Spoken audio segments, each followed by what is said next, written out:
साहब, मैं यह जानना चाहता हूँ कि सांस आधी और पूरी भी होती है कि एक पूरी सांस होती है।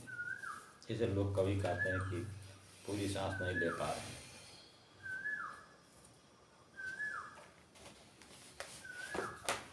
उसमें बोल लीजिए। तो पूरी सांस और आधी सांस आपको यहाँ बताया गया है? नहीं, यहाँ तो नहीं बताया गया है। वह जो आपने सुना वो कोई साधक तो थे नहीं। जी। वह गृहस्थ परंपरा से बिलोंग कर रहे थे और उनकी कोई शारीरिक परेशानी है, उसको उन्होंने महसूस किया, तब ने ऐसा कहा कि जब पूरी सांस नहीं ले पा रहे हैं, बस शारीरिक कमजोरी के कारण। ये सही है गलत? ठीक है साहब। यहाँ तो नहीं बताया गया आपको? नहीं, यहाँ तो नहीं बताया गया। तो यहाँ पर जो बताया जा रहा है उसको आप करें, इस सब भ्रम में ना पड़े। ठीक।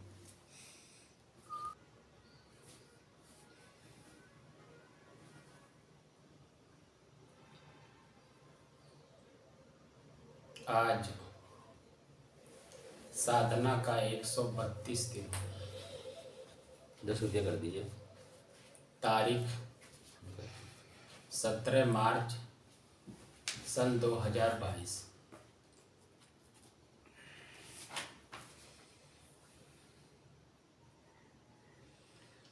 आपका जो प्रश्न आया है, श्वास आधा और पूरा का,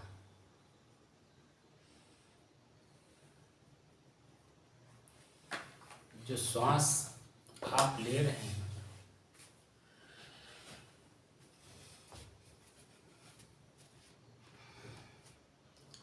आपका मन चंचल है, चंचल मन स्थिर नहीं है और शांति का स्वयं में अनुभव नहीं किया है। तो जागृत अवस्था में जो कुछ भी मन मस्तिष्क के सामने क्रिया होती है, उसी क्रिया में हम भी बहे जाते हैं।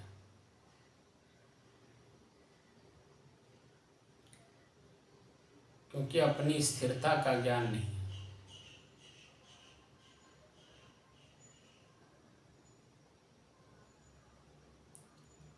आप हरिद्वार गए हैं? जी। तो हरिद्वार में जो गंगा नदी है, वो गंगा नदी का जो धार है, उसको तो आपने देखा होगा। जी, देखे।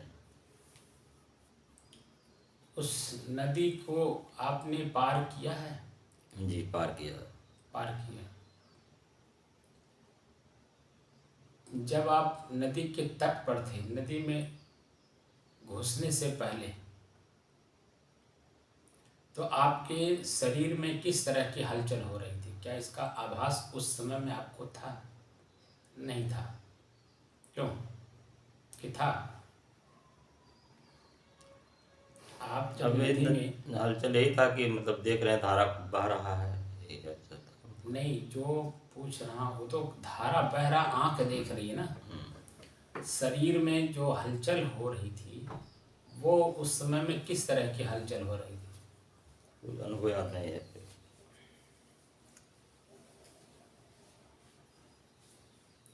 जब नदी में घुसने से पहले नदी का जो धार है, वह आपके शरीर में टक्कर नहीं मार रहा था?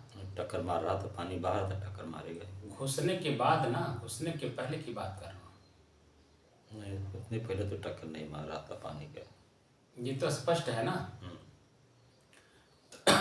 उस समय में घुसने से पहले सिर्फ हवा का टकराहट आपके शरीर में हो रही होगी, क्योंकि हवाएं चलती रहती हैं, जंगल इलाका है। तो आपने देखा होगा कि आपके शरीर में बहने की कोई चांस नहीं था, लेकिन आंख देख रहा है कि नदी का जो धार है वो तेज है, हम्म, उसमें आप बह रहे हैं, वो जैसे जैसे आप प्रवेश कर रहे हैं वैसे वैसे क्या आप धार के साथ बहने के लिए हल्का हो गए, या अपने को मजबूत कर रहे हैं कि मैं बहने ना पाऊँ, मेरा पैर जहाँ भी पड़े वो स्थिर हो, चाहते हैं कि मजबूत हो। मजबूत करके रखते हैं कि बहने न पाए, हाँ, और इतनी क्योंकि दूर धार तक तेज है। इतने दूर तक नहीं जाना चाहते हैं कि मतलब हम बह जाऊं, तो कम धारा में ही जाना चाहते हैं, तीव्र धारा कम में। धारा में भी धारा है ना, धारा तो ही है।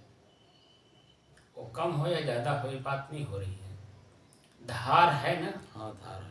तो धार से बचने के लिए क्या करते थे आप, अपने पैर को हल्का रखेंगे, नहीं, टाइट रखते थे मतलब। टाइट करके, ताकि जहाँ हम रखें तहाँ स्थिर रहे, स्थिर रहे। बहने में हमें सहयोग ना करे, जी, हमारी स्थिरता में सहयोग करे। जी। तो इस बात की वहाँ आपका माइंड काम कर रहा था कि नहीं, हाँ, कर रहा था। वर्तमान की स्थिति। हम्म,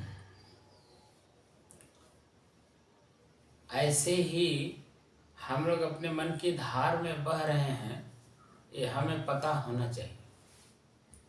हमारा मन स्थिर नहीं, हम तो बस हल्के में अपने पैर को हल्के में रखें हैं, वहाँ सावधानी और सतर्कता नहीं रखें कि हम बहने न पाए। वहाँ तो नदी में आप सावधानी बरत रहे हैं और सतर्कता के साथ एक एक पैर सोच समझ करके, क्योंकि काई भी उसमें होती है, पत्थर होता है, जरा सा भी पत्थर में काई होती है, जरा सा भी अगर आप असावधान रहेंगे तो वो काई आपके पैर से फिसलेगी, आप गिर पड़ेंगे, चोट भी खाएंगे और बह के कितनी दूर जाएंगे पता नहीं।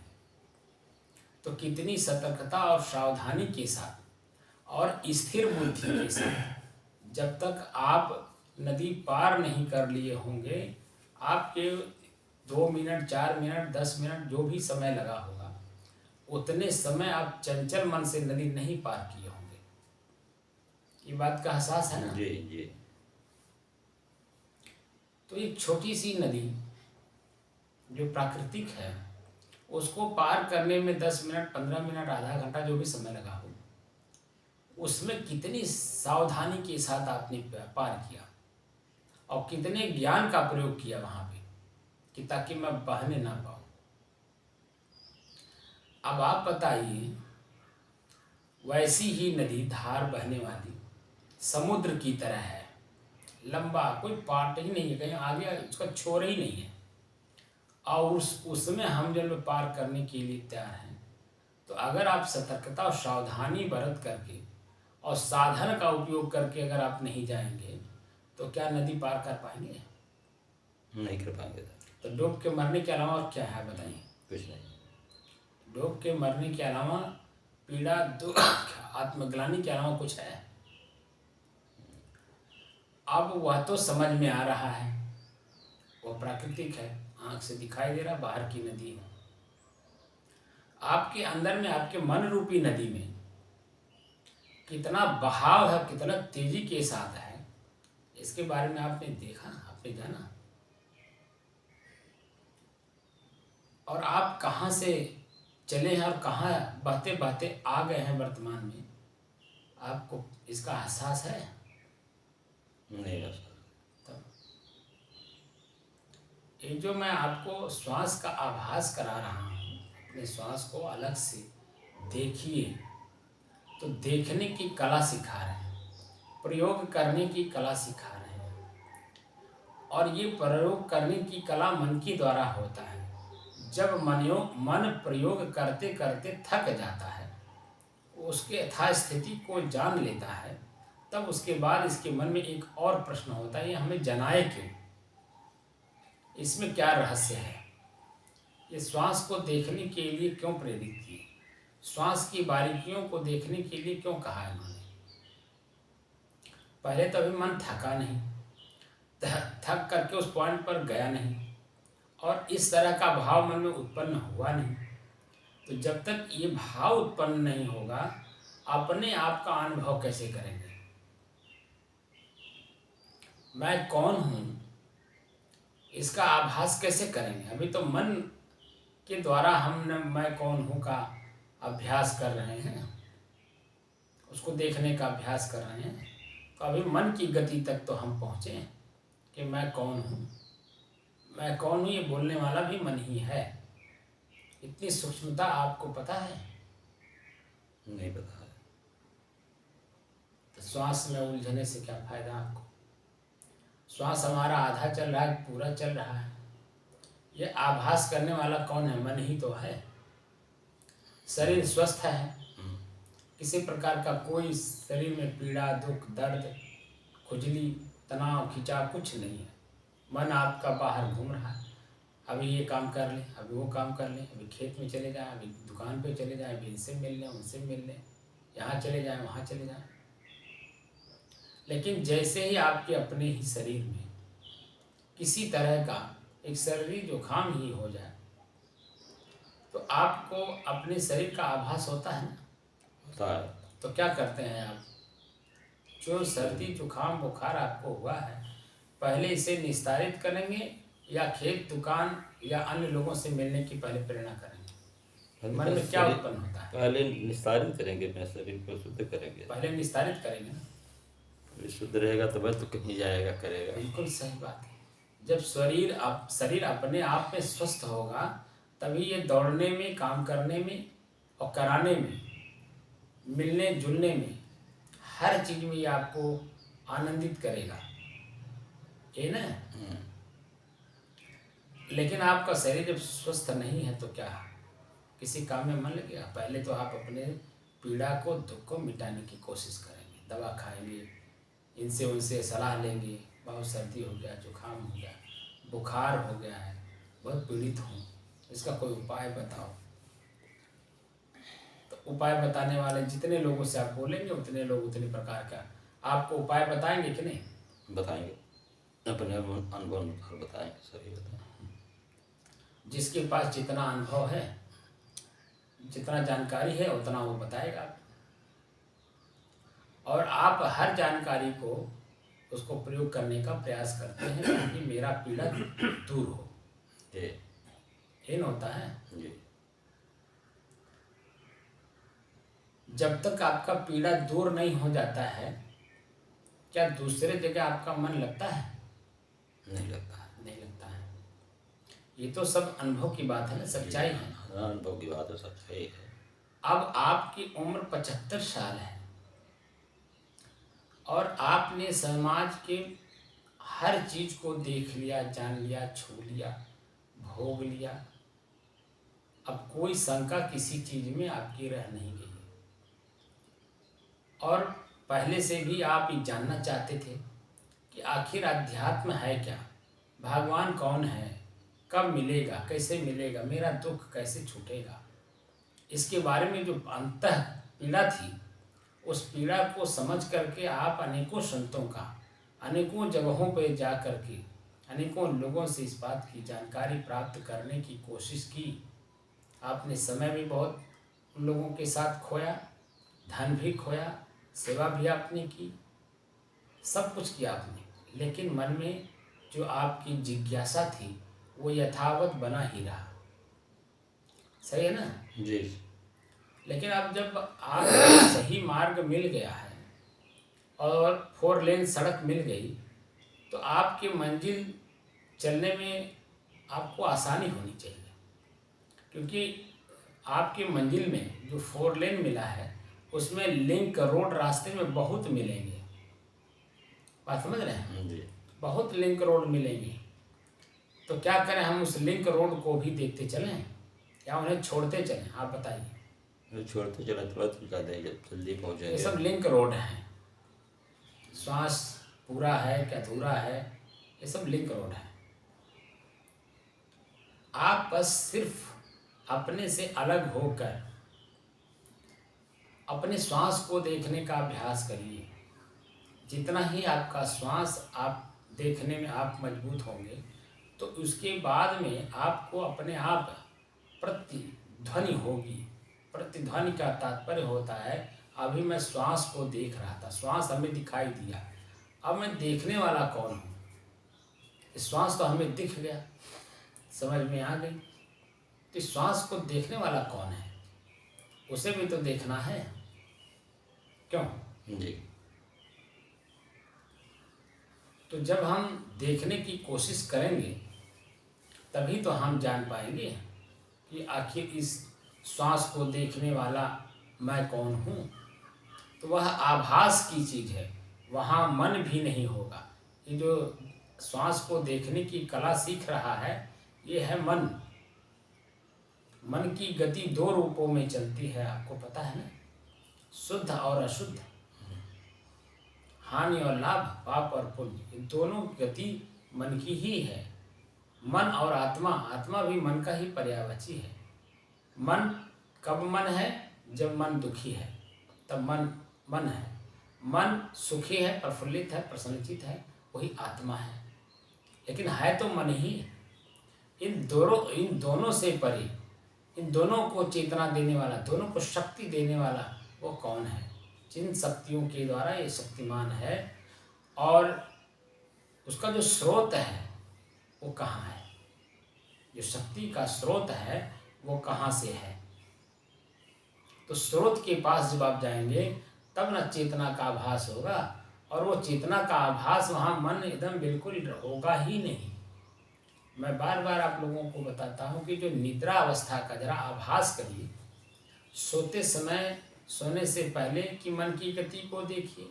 आँख खुला है तो क्या क्या देखा, कैसे कैसे देखा, कितना देखा, कब देखा, किसको देखा।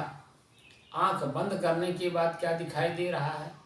दिखाई देने के बाद जब मैं नींद में जा रहा हूँ तो वहाँ मन है या नहीं है? मन है तो कब तक है? जब तक आपको नींद नहीं आ रही। नींद आ गई, मन विलीन हो गया उसी में। जब विलीन हो गया तो वहाँ उसका आभास कैसे करेंगे आप? कभी हुआ है 75 साल की अवस्था में? बताइए। नींद आ गई तो विलीन कब कैसे पता चलेगा? कुछ नहीं पता चलेगा। यही बात तो है। स्रोत तो वही है ना। इस शरीर के इंद्रियों और मन की जो गति है, इसमें जो शक्ति देने की स्रोत है वो वही से तो है। उसे हमें जागृत अवस्था में महसूस करना है, तब असली जगह आप पहुंचेंगे। और जिस दिन आप इस असली जगह पहुंच जाएंगे जागृत अवस्था में, आपका अपना दायित्व बनता है, आपका वर्तमान कैसा होना चाहिए, उस चीज़ को सुरक्षित कैसे रखना है, ये आपके मन की गति में होना चाहिए। कि मेरा अपना जो स्रोत है, कोई आप बता दीजिए, आपने नौकरी किया, नौकरी कैसे लगी? नौकरी का जो आय का जो स्रोत है वो नौकरी है। क्या आप नौकरी किसी को दे दिए? नहीं। क्यों नहीं दिए? इसलिए कि मैं अगर नौकरी दे दूंगा, जो आय का स्रोत है वो उसका हो जाएगा, मेरा नहीं होगा, मेरे पास रह ही नहीं जाएगा। तब मैं जो खर्च करूंगा वो कहाँ से करूंगा जब मेरे पास आय का स्रोत नहीं है? तो उसकी सेक्रेसी कितनी बरतनी पड़ती है आप बताइए। आप अपने पत्नी के साथ भी रहते हैं, उनसे हानि लाभ सुख दुख पाप पुण्य सब कुछ उनसे लेते भी हैं, देते भी हैं, लेकिन क्या अपनी नौकरी उन्हें दे देते हैं? नहीं देते। क्यों नहीं देते हैं? क्योंकि आपकी पत्नी है, अर्धांगिनी है, आधे हिस्से की हिस्सेदार है, तो नौकरी उसे क्यों नहीं देते हैं? आप बताइए। नहीं देते हैं, लेकिन जो भी आय होता है तो उसमें वो भी तो वो अलग बात है कि आय जो होता है तो खर्च उन्हीं पे होता है, ये तो अलग बात है। लेकिन वो जो स्रोत है आय का, वो आय का स्रोत उसे क्यों नहीं देते हैं? बारीकी से जरा अध्ययन करिए, खूब तर्क अपने अंदर में दीजिएगा कि महात्मा जी पकड़ाना क्या चाहते हैं। आय का स्रोत दे देंगे तो मतलब मेरे पास क्या रह जाएगा? हाँ, मेरे पास क्या रह जाएगा? तो वही जो मेरे पास क्या रह जाएगा प्रश्न अंदर में है, उसी आय के स्रोत को आप समझिए ना कि मेरे पास कितनी बड़ी आय का स्रोत है। आप आँख की शक्ति कहाँ से शक्तिमान होती है, कान की शक्ति कहाँ से शक्तिमान होती है, जीभ की जो शक्ति है स्वाद की वो कहाँ से शक्तिमान होती है, वो स्रोत कहाँ से है? उस स्रोत को जिस दिन आप जान जाएंगे, क्योंकि आप उस स्रोत में हैं, उस जान रहे हैं, इसलिए जब सभी में उसको आय जो हुआ है वो सब में ट्रांसफ़र कर रहे हैं समान समता के अनुसार। जिसकी जितनी आवश्यकता है जब जब है उतना उन्हें दे करके उन्हें शांत किए हुए हैं। अगर अपनी चीज़ें ना पावें तो आपके साथ झगड़ा करेंगे कि नहीं? हाँ करेंगे। करेंगे। अपना लाभ आपसे ना पावें, हाँ हाँ, तुमको व्याकुल करेगी। झगड़ा करेंगे कि नहीं? झगड़ा से तात्पर्य क्या है? दुख और पीड़ा से। हाँ, पीड़ा से। पीड़ा होगी ना। तो आप ही के शरीर में जब किस आय के स्रोत में कहीं कोई कमी होती है, सर्दी हो गया, जुकाम हो गया, बुखार हो गया, कैंसर हो गया, या ब्लड शुगर हो गया, शुगर हो गया, ब्लड प्रेशर बढ़ गया, ब्लड प्रेशर लो हो गया, ये आय का स्रोत कम हुआ तब ना। तो जो आय का स्रोत था, लाभ था, वो उसे प्राप्त नहीं हुआ, तो प्राप्त नहीं हुआ तो जो है दुख का, पीड़ा का कारण बनेगा ही। तो आय का स्रोत, इन सब का आय का स्रोत आप स्वयं हैं, और अपने स्वयं के होने का अनुभव ये मन होने नहीं देता है। महत्वपूर्ण विषय यहाँ है। जी जी। ये मन स्वतः मेरे से अलग है, मेरा ये मुनीम है, लेकिन ये मुनीम मेरे ऊपर हावी हो चुका है, इसीलिए मुझे स्वयं में अपने मालिक होने का एहसास होने नहीं देता है। खुद मालिक बनता है, खुद मालिक बनता है। तो मुनीम को मुनीम की तरह तभी आप रख पाएंगे जब स्वतः आपको अपने मालिक होने का गर्व होगा अंदर में, तभी तो मुनीम आपसे डरेगा। हाँ तो ठीक है। लेकिन मालिक लिबरल है, और लिबरल होने के नाते या तो वो जानकार नहीं है, अपने मालिक होने का एहसास नहीं है, या तो कोई कारण होगा, तभी तो जो है वो अपने को मालिक नहीं बन पा रहा है अपने मुनीम के सामने, क्योंकि मुनीम उसकी गलती को जानता है। इसलिए मुनीम मुनीम है और मालिक मालिक है। मालिक मालिक नहीं है, मुनीम मालिक बन के बैठा है, क्योंकि मालिक का कमी मुनीम को मालूम है। इसीलिए अपनी कमी के कारण मुनीम के सामने मालिक मालिक नहीं बन पाता है, और मुनीम मालिक के सामने मुनीम होते हुए वो मालिक बन के काम कर रहा है, क्योंकि उसकी कमी पकड़ लिया है। तो उद्योग का कारण है ना, कारण दुख का। लेकिन अगर मालिक को अपने मालिक होने की हैसियत पता चल गया, अब मुनीम मुनीम है, तो वो भले जो है अपनी कमी वो जान भी रहा है, मेरे कमी के कारण ये मेरे ऊपर हावी है, लेकिन वो अवसर खोजता है, समय खोजता है, और अपनी कमी को दूर करके और अपने मुनीम को मुनीम की तरफ बना के छोड़ता है। अगर वह एक्टिव है तो, अगर अपनी चेतना में है तो ये अपनी सुधार करके जो है, हाँ, जो भी मतलब मेरी कमी है उसको हम दूर करके फिर इस पर हावी होते हैं। बस सही है ना। बिल्कुल सत्य है।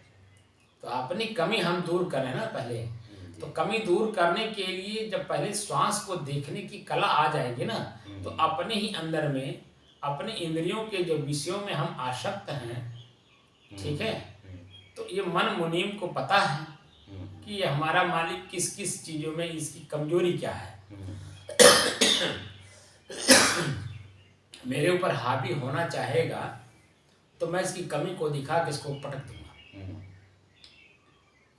लेकिन जब मालिक को अपनी हैसियत का पता चल जाता है तो अपनी कमी दूर करने की कोशिश करता है, और कोशिश को करते करते एक दिन वो अपनी कोशिश पूरा कर लेता है और अपनी कमी निकाल देता है, और धीरे धीरे मुनीम को पता भी चलता जाता है कि इन्होंने अपनी कमी निकाल दिया।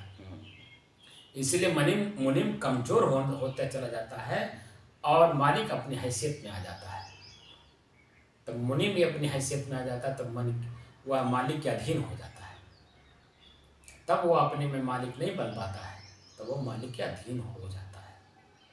तो ये मन है, मुनीम है, ये आपका है, ये आप नहीं हो। आप तक अपने को पहुंचने का जो मैं रास्ता बता रहा हूँ, ये मैं नहीं बता रहा हूँ, हमारे ऋषि महर्षि बता दिए हैं पहले से। हमें इस बात का अनुभव नहीं है, खाली पढ़ लिए हैं थ्योरी, और थ्योरी पढ़ लेने से बिना प्रैक्टिकल किए किसी चीज को आप प्राप्त कर पाएंगे? नहीं कर पाएंगे। आप बताइए। हाँ, प्रैक्टिकल करना पड़ेगा। प्रैक्टिकल करना पड़ेगा। तो ये जो हम आप लोगों को ये जो अनुभव करा रहा हूँ, ये प्रैक्टिकल ही तो है। वहाँ तक पहुँचिए और पहुँच करके उस चीज़ को देखिए, जानिए, समझिए और अपने आप को मालिक बन करके मालिक की हैसियत से रहिए ना। मैं वो कला सिखाना चाहता हूँ। तो उस कला में जाने के लिए ये जो छोटी छोटी बातें आप बहुत पहले से पढ़ लिए हैं, सुन लिए हैं, देख लिए हैं, उनको धीरे धीरे धीरे अपने ही मन की गति से उसको निकालना पड़ेगा ना। जी अब मन जैसे भी था पहले, वो अब वैसे नहीं रहना। आप सतर्कता और सावधानी, जो नदी वाली बात मैंने बताया, जी जी। तो सतर्कता और सावधानी आपकी ही अपनी ही तो है। वहाँ आपको आभास हो रहा है कि अगर मैं बह जाऊंगा तो जैसे पैर हल्का हुआ, पैर मैं बहा बुड़ जाऊंगा, तो बुड़ जाऊंगा, मर जाऊंगा, बुड़ जाऊंगा। पीड़ा होगी, दुख होगा, तमाम तरह के मन में शंकाएं हैं। और उन तमाम प्रकार की शंका को दूर करने के लिए बस एक ही बात है कि पैर को मजबूत करके रखिए, यही ना। जी तब पैर को मजबूत कैसे रखेंगे, वहाँ तो बात समझ में आ रही है। यहाँ मन के ऊपर अपना मन रूपी धार में मन ही के द्वारा इसे स्थिर होकर के चलना है। तो कैसे चलेंगे आप बताइए, क्योंकि मन ही के द्वारा चलना भी है और मन ही आपको परेशान भी किया है। तो कैसे चलेंगे बिना गुरु की सानिध्य में रहे? आप इस बात को नहीं जानकारी कर पाएंगे। तो गुरु गुरु होता है, शिष्य कितना भी होगा तो शिष्य ही होगा। जी तो वो गुरु गुरुत्व में अगर अपने है तो हर चीज़ को समझता है और आपकी उस चीज़ को पकड़ाने की कोशिश करता है। आपकी उम्र शरीर की हो सकती है ज़्यादा, लेकिन आपकी अपनी जो मैच्योरिटी है, मेरे बताने पे बात समझ में तुरंत आ रही है, लेकिन स्वयं में अनुभव नहीं है। वो तो बताने पे न जागृत हो रहा है। तो मैं आपसे उम्र में 25 साल छोटा हूँ शरीर के माध्यम से, लेकिन चेतना की दृष्टि से देखा जाए तो हमारी आपकी कोई सीमा है आयु की? कोई सीमा नहीं, कोई सीमा नहीं है। तो अगर मैंने भी आपके जैसे शरीर को, कितनी मैंने शरीर को छोड़ा है, 80 साल, 100 साल, 150 साल करके शरीर को मैंने छोड़ा है, और उन शरीरों में अपने तक पहुंचने के लिए मैंने अभ्यास किया है। तब आज नई उम्र में, नई शरीर में हमें वो चीज़ें तुरंत मिल गई। बस हमें खाली बताते गए हमारे गुरु जी,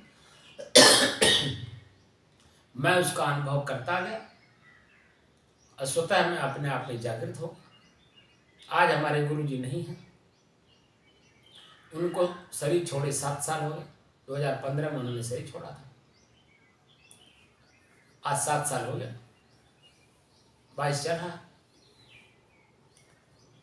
लेकिन मैं उनसे शिक्षा लेने नहीं जा रहा हूँ, क्योंकि उन्होंने मुझे इतनी मजबूत कर दिया अपने आप पे हर तरह से कि किसी भी चीज़ में मेरा मन टिकता नहीं है।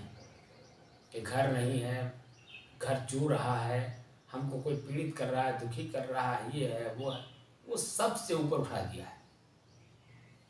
एकदम मन शांत हो गया, किसी भी प्रकार का कोई हलचल नहीं, क्योंकि कोई लाभ हमें नहीं चाहिए। बाहरी लाभ तत्कालिक क्षणिक होता है और हानि बहुत तगड़ा होता है।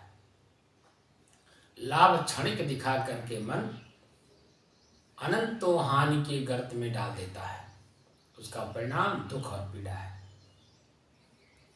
तो ना हमें लाभ की जरूरत, ना हमें हानि की जरूरत। ना हम लाभ लेंगे, ना हमें हानि होगी। ना हमें हमारा मन लाभ के समय में प्रसन्नचित होगा, न हानि के समय में दुखी होगा। हम दोनों में बराबर हैं। वर्तमान में जैसी स्थिति होगी उसका हम प्रयोग करते हुए आगे बढ़ेंगे। यही स्थिति आपको भी मैं सिखाना चाहता हूँ। जो भी हमारे इस साधना में आए उनको हमें अपने आप के आभास होने तक जाना है, और अपने आप के आभास के अपने आप पे स्थित हो जाना है, और वह स्वतः जानकारी में होनी चाहिए। मैं अपने घर में जब लौटता हूँ, बाहरी घर में, तो मुझे अपने घर का एहसास होता है कि नहीं? होता है। और घर में आकर के भी, घर में कई कमरे हैं, कई कमरे में थोड़ी ना जाके सोते हैं क्योंकि एक किचन का होगा, एक स्टोर रूम होगा, एक बहू की होगी, पत्नी का होगा, बेटी का होगा, बेटा का होगा, अलग अलग कमरे होंगे। एक अतिथि कक्ष होगा, एक आपका अपना रूम होगा। आपके अपने रूम में भी 2 बेड है, एक पत्नी का एक आपका। आप अपने ही बेड पे अपनी पत्नी के साइड में सो जाए तो नींद नहीं आएगी। जब भी आपको खर्राटे की नींद आएगी अपने ही पर अपने ही साइड। तो उस समय में आप बताइए, यही स्थिति आपके शरीर में है। शरीर आपका घर है।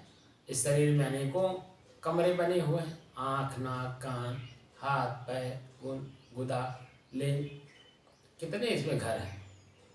क्या सभी घरों में आप हैं? नहीं। लेकिन नहीं, ये आप रहते एक ही जगह पे हैं, लेकिन आप महसूस होता है कि मेरा घर है, पूरा मेरा घर है, ये मेरे लोग हैं, मेरे कहने पे चलेंगे। इसलिए आप अपने मालिक होने का, अपने घर के मालिक होने का एहसास करिए। इस शरीर रूपी घर का मालिक मैं स्वयं हूँ। इसका प्रयोग मुझे करना है। कैसे करना है, कब करना है, कितना करना है, ये मुझे ज्ञान होना चाहिए। तो श्वास को देखते समय इसकी बारीकी को देखिए, तब मन आपका चंचल मन इसी पे आप श्वास पर ही आकर के टिकेगा। तो पहले एकाग्र होगा। एकाग्रता का मतलब होता है एक धन अग्र। मन, चंचल मन जो बहुत सारी बातों को सोच रहा था, चिंतन कर रहा था, वह एक बात पे आके टिक जाए कि हमें सिर्फ एक बात की जो समस्या आई हुई है उसका समाधान ढूंढा जाए। तो सदगुरु कबीर साहब यहाँ पे कहते हैं कि एक एक निर्वारी जो निर्वारी जाए, आ दोय मुख का बोलना घना तमाचा खाए। जब आपका चंचल मन एक बात पर स्थिर हो जाए, तब अपने जीवन में जो सुख और दुख है एक एक करके उसके जानने की कोशिश करिए। और एक ही समय में 2 काम आप जब करते हैं तो घना तमाचा खाए, यानी पीड़ा के अलावा, पश्चाताप के अलावा आपको कुछ मिलता नहीं। इसलिए जिस समय में जिस काम को आप करिए, आपका मन वर्तमान में रहे, किसी दूसरे काम में न रहे, नहीं तो वो काम तो अधूरा रह ही जाएगा और ये काम भी अधूरा रह जाएगा। वो काम तो होगा नहीं, ये काम भी अधूरा रह जाएगा। सही है ना? तो जिस काम को करिए, जिस समय में करिए, उसको पूरा करके तब दूसरे काम को उठाइए। तो जब मन एकाग्र होगा तब मन स्थिर भी होगा। एक ही बात को लेकर के वो सोचेगा बस शांतचित होकर, तो उसकी जो समस्या है वो समाधान करेगा। तो स्वतः अपने आप में अनुभव करेगा ना कि समस्या आई थी, हमने ऐसे ऐसे किया, वो समस्या का समाधान हो गया। सही है ना? जी सही है। कल हम लोग, हमारे दिमाग में खाली कमिश्नर साहब से मिलने की थी, ठीक है, लेकिन वो उधर मणि जी के यहाँ जाने के नाते उधर से जब हम लौट रहे थे तो हमारा मन ऐसे अचानक आ गया उस मोड़ पे कि चलिए अच्छा उन लोगों से थोड़ा मिल लें। और जैसे वहाँ गए, मिले, आपने देखा ही, तब तक उनसे भी मुलाकात हो गई। अब कल जब उनसे मुलाकात हुई तो वो जो जो चर्चा की सुनने लायक था। कल तो आप बाहर थे, बात को सुन नहीं पाए, सिर्फ हम ही 2 लोग थे। तो अब जो हमारी उनकी चर्चा हुई, क्योंकि वो अभी साधक हैं, भजन करते हैं और उस बात को जानने की वो भी कोशिश कर रहे हैं, वो भी साधना करने जाते हैं। और जैसे जैसे हमारी उनकी चर्चा हो रही थी तो मैंने कल कहा कि हमारे भारत में एक दुख नाम की वस्तु पे रिसर्च हुआ, खोज हुआ है। वो तुरंत बात को पकड़ लिए, बिल्कुल सही कहा आपने, दुख नाम की वस्तु पे भारत में खोज हुआ है। तो जब सुख को जान लिया जाएगा तभी तो दुख को जाना जाएगा। दुख को जाना ही नहीं जाएगा तो सुख को जानेंगे कैसे? और सुख को नहीं जानेंगे तो दुख को कैसे जानेंगे? और इन दोनों से परे, इन दोनों को जानने वाला कोई और है। अरे इतना गदगद हुए, अब क्या बताएं आपसे। तो कहने का मतलब जब हमारा मन मस्तिष्क जिस चीज को खोजता है वह जब सामने प्रस्तुत पाता है तो मन प्रफुल्लित, प्रसन्नचित होता, वही तो सुख है। और जो चीज खोज रहा वो नहीं मिलता है जब तक, तो अपने आप को खिन्न महसूस करता है, यही होता है। लेकिन इन दोनों को प्राप्त करने वाला जो स्वतः चेतन है उसको अपने आप का आभास नहीं है। इसीलिए वो अपने आप को मन के अधीन मान करके वो दुखी और सुखी अपने आप में होता रहता है। जो कि सुख और दुख हमसे अलग है, यानी चेतन से अलग है, वो मन की गति है, मन की चाल है। वो आपको क्षणिक लाभ दिखाकर और अनेकों प्रकार के दुख की गर्त में डाल देता है। तो श्वास यहाँ कोई आधा चल रहा है कि पूरा चल रहा है, इससे कोई लेना देना नहीं है। आप सिर्फ दृष्टा भाव, साक्षी भाव में देखिए कि मेरा श्वास कैसे चल रहा है और इसमें क्या क्या गतिविधियाँ हो रही हैं। तो जब गतिविधि को देखने की कोशिश करेंगे तो इसमें अनेकों प्रकार के प्रश्न उठेंगे। उन प्रश्नों को आप समाधान करिए धीरे धीरे और अपने आप को जानने का प्रयास करिए। यही मेरी शुभकामना है। साहिब बंद